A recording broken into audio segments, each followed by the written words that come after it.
ليعلن اسمه في هذه المباراة. هذه تسديدة الرائعة والبيانو سانتي كازورلا وصلت إليه من يدي الحارس، هيأها إلى كعب الرائع الفارو نيغريدو. هنا لمسات، هنا تيكي تاكا، هنا الفلسفة، هنا الروح، هنا الأداء، هنا الإبداع، هنا اللمسة والكرة في شباك الحارس. ماكسيمو بانغويرا تعلن لبطل العالم هدفا أولا في هذه المباراة.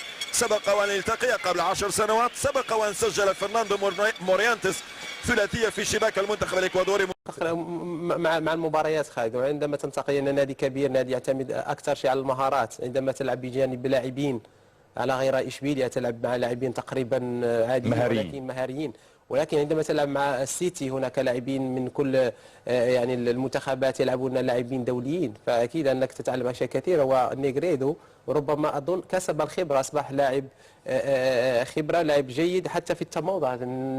عندما سجل الهدف التموضع، دائما التموضع كان جيدا، دائما يسبق المدافع.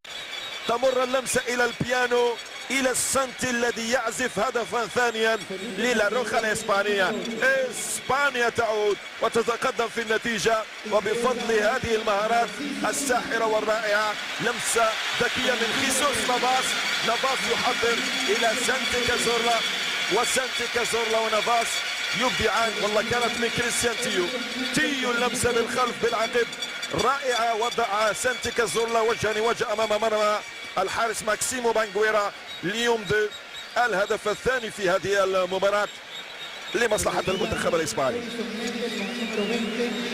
سانتي كازورلا هذا 10 أهدافه مع لاروخا.